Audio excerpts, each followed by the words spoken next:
Muy buenas tardes, amables televidentes de Onda Digital Televisión. Bienvenidos a nuestro programa Círculo Virtuoso del día de hoy, 2 de septiembre de 2017. Empezamos ya un nuevo mes, un mes primaveral, y la ciudad de Lima ya un poco resplandeciendo el sol por cada cierto tiempo, pero igual hay que abrigarnos porque nos sorprende de todas maneras el sol y la brisa, el sol, la brisa y un poquito el frío que se siente aún en la capital, sobre todo por la noche.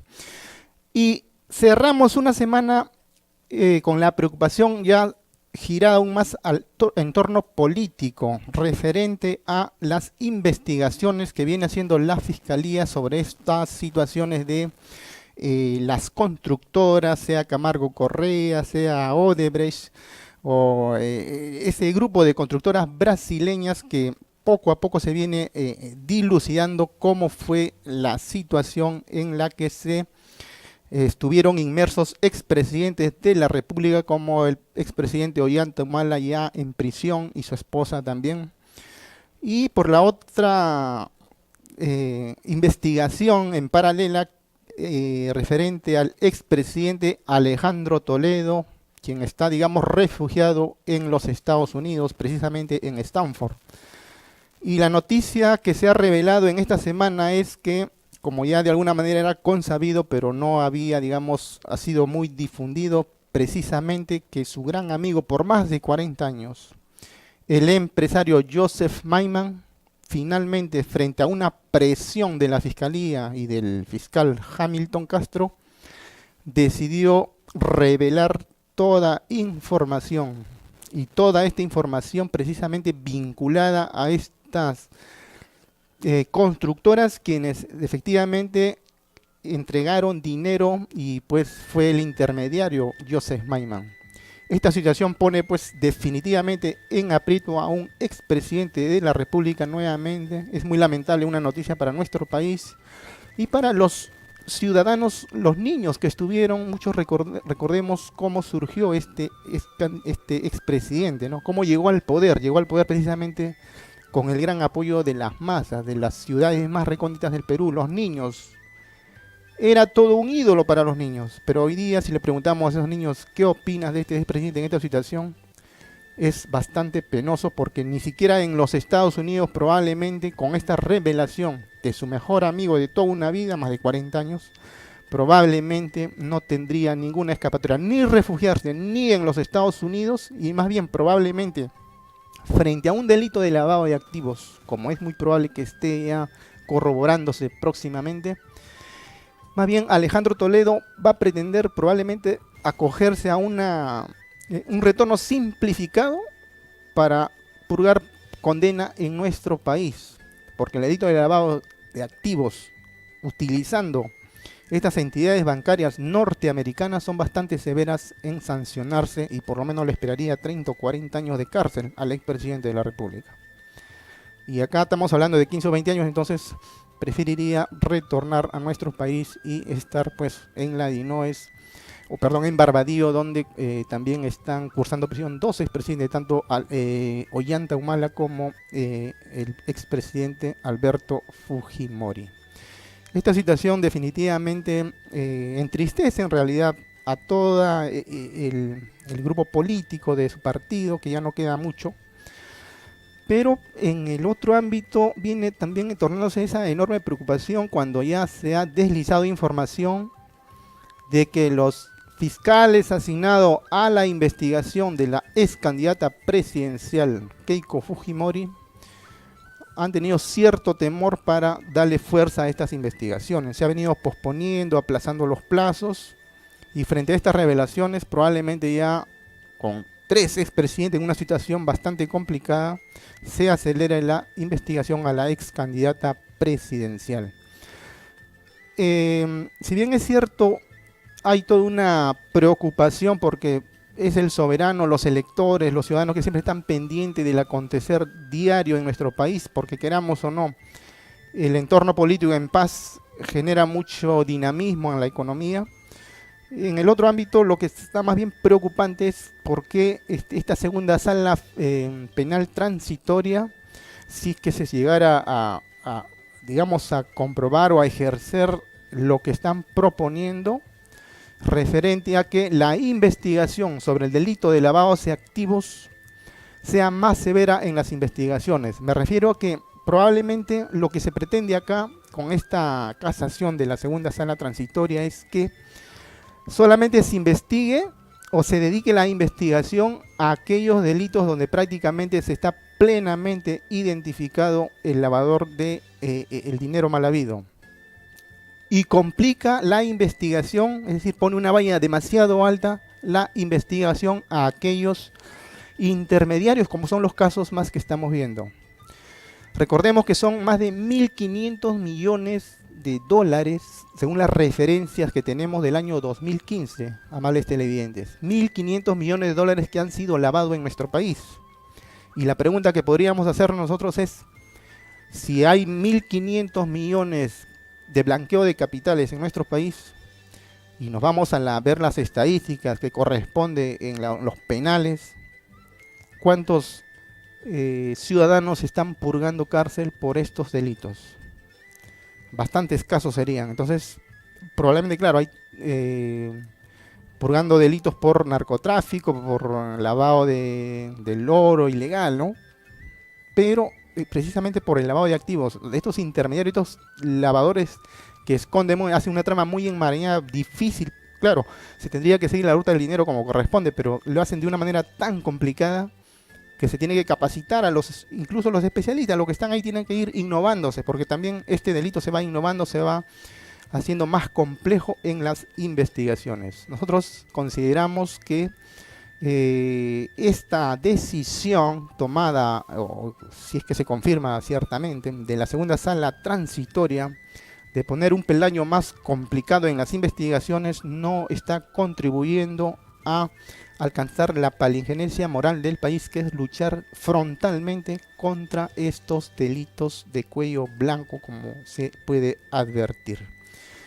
Es imprescindible pues que esto se vire y se haga un giro orientado a más bien facilitar, porque inclusive, amables televidentes, si esto se confirma, quienes están ya en proceso en esta investigación probablemente podrían incluso ser beneficiados, ¿no?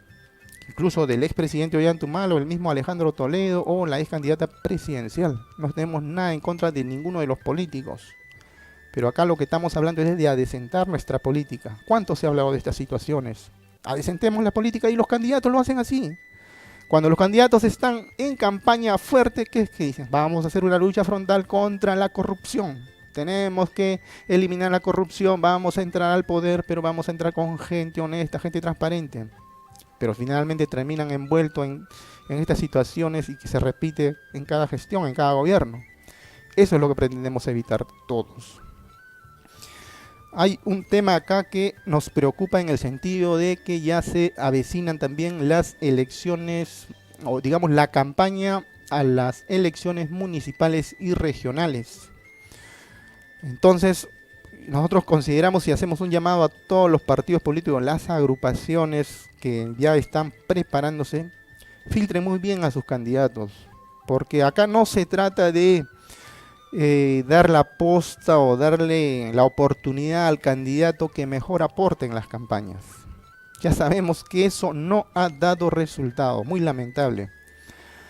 Hay todo un trajinar ahí por la parte de las autoridades del Jurado Nacional de Elecciones para que se transparente lo que corresponde a las donaciones o los aportes a los fondos de campaña.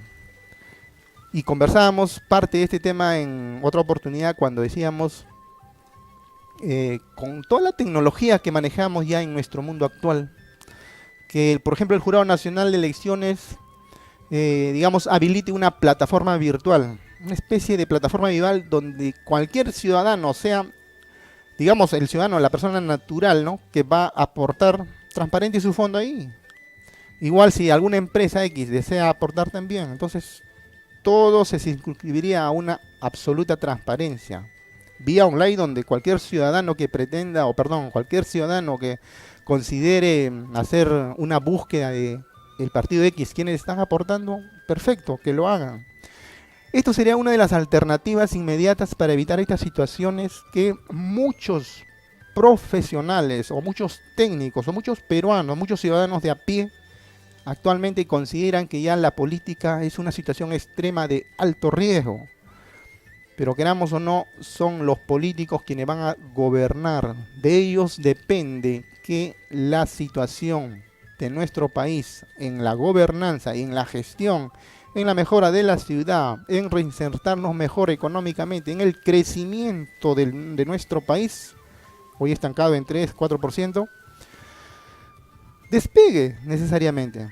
Pero en estas situaciones donde se crea un clima de corrupción en todos los escenarios, sea en los gobiernos regionales, sea en las alcaldías, o sea en el ciudadano que se pone en la banda presidencial y al quinto año simplemente está escondiéndose en un país o refugiándose en un país y con juicios donde lo más probable es que termine en una cárcel, eso lamentablemente no nos ayuda para nada en el crecimiento, en la tranquilidad, en esa paz democrática que necesita nuestro país. Al margen de todo esto, viene trabajándose con mucho énfasis lo que es, y algo que hemos comentado respecto a la recaudación tributaria en nuestro país. Y algo que se está poniendo énfasis es precisamente en los no domiciliados. Hablamos un poquito de lo que es estas plataformas virtuales que están de moda necesariamente. Los tiempos modernos exigen este auxilio de estas herramientas tecnológicas que es las plataformas virtuales. Y si hablamos de plataformas virtuales, lo que también en el mundo de la tributación hay una enorme preocupación por la administración es precisamente cómo recaudar, o no más que todo, cómo incorporar a estas no domiciliadas que tienen su plataforma virtual a pagar los correspondientes impuestos por el servicio que prestan en nuestro país. Por ejemplo, ¿no? Si hablamos del ámbito de los taxis, la ciudad de Lima está saturada de muchos vehículos. Nos trasladamos a una hora punta, digamos 3-4 de la tarde en el centro de Lima. Es terrible. ¿Y por qué es terrible? Porque hay todo un negocio de estas empresas que prestan servicio vía las plataformas como por ejemplo TaxiBit, ¿no? Y así hay una serie de empresas internacionales, o mejor dicho, empresas no domiciliadas, cuya plataforma virtual estaría ubicado pues en la nube o en un paraíso fiscal. Y se contactan, pues se hace un contrato virtual también, el contrato moderno, del contrato tecnológico, con un ciudadano que tiene en Perú su vehículo, se hace el contrato correspondiente y empieza a operar en nuestro país. Y los servicios ya se establecen en función de una tarifa fija, ¿no? En función del kilometraje, de la distancia que traslada al pasajero. Y la pregunta inmediata es, ¿en qué momento surge la tributación de este no domiciliado? Que está en un paraíso fiscal, Andorra, Islas Barbudas, Islas Vírgenes, etcétera. ¿En qué momento tributa en nuestro país? En este aspecto, lo que la administración tributaria tiene que es inmediatamente hacer una regulación, ya que no es muy auspicioso conforme está la normativa del impuesto, de la ley del impuesto en la renta actualmente. Es que precisamente los no domiciliados, por la prestación del servicio en nuestro país, tributan un 30%, ¿no? La modificatoria de inicio 2017 en su vigencia no consideró disminuir la tasa impositiva, como sí se hizo con las empresas en función de sus ingresos en un 10% y un 29.5%. Eso no ocurrió con las empresas no domiciliadas. Y este porcentaje de retención de un 30% no es nada alentador para estas empresas internacionales o no domiciliadas, cuya plataforma virtual definitivamente no está en nuestro país. En ese sentido, lo que se tendría que hacer es una regulación, una modificatoria que definitivamente va a implicar a la ley del impuesto a la renta, de manera tal que, por ejemplo, se plantee grabar, en todo caso, crear un impuesto similar al impuesto a las transacciones financieras, que se aplicó hace muchos años ya en nuestro país. ¿Y eso qué permitió? Permitió identificar a aquellos empresas o aquellos negocios donde no daban ingreso a las entidades bancarias los movimientos correspondientes de sus actividades. Si esto lo aplicamos pues a estas plataformas virtuales, Entonces, eso sería una alternativa imprescindible para identificarlas y grabarle con un impuesto correspondiente, ¿no? Ya los especialistas en la tributación de la SUNAT tendrán que evaluar y trabajar este proyecto, en todo caso, con el Congreso de la República para que se logre incrementar la recaudación por impuestos, ¿no? Consideramos pues que hay todo un trabajo denodado para incorporar y disminuir esa informalidad de 72%, y uno de los aspectos imprescindibles es incorporar a estas empresas no domiciliadas pero que tienen sus plataformas virtuales y tranquilamente vienen operando en nuestro país pero con cero impuestos. Dura tarea para la administración tributaria, dura tarea para las autoridades del Poder Judicial y la Fiscalía para luchar contra todos estos flagelos que vienen afectando a nuestra sociedad. Muy bien, amigos, este ha sido el comentario del día de hoy sábado, y ahora sí vamos a pasar a un tema un poquito más alegre porque estamos sábado, hay ciertas celebraciones primaverales. Esto definitivamente se va a acrecentar el día próximo pues al 22 o el día mismo 23 de septiembre, que ya inicia, digamos, oficialmente la primavera en nuestro país, ¿no? En nuestro país sí, pues hay toda una algarabía, entonces tenemos que estar difundiendo lo que corresponde, pues nuestra cultura, que tanto hemos hablado, ¿no? Cómo difundir nuestra cultura y no solo empecinarnos en esa moda que viene, pues la música internacional, ¿no? Ese viral de que tanto se ha hablado, sino que siempre se debe cultivar lo nuestro, ¿no? De cada uno de nuestros departamentos, nuestras ciudades, los lugares recónditos, ¿no? Todas esas costumbres deben ser siempre cultivadas y muy bien difundidas, que es imprescindible, ¿no? Nuestros idiomas, ¿no? Todas estas costumbres, y parte de eso es el baile, la música, definitivamente. Entonces, queridos amigos, ya está conmigo Jorge Beltré desde Argentina, acompañándonos nuevamente. Él nos va a encandilar con su música. La edición pasada estuvimos un poquito apretado en el tiempo, pero ahora vamos a tener un poquito más tiempo para que con mayor calma nos encandile con su música. Jorge, te doy la bienvenida nuevamente a nuestro programa. Bueno, la verdad, muchísimas gracias, Juan. Me convocaste y acá me tenés de nuevo. Perfecto, Jorge. Nos vamos a una pausa y continuamos con el programa.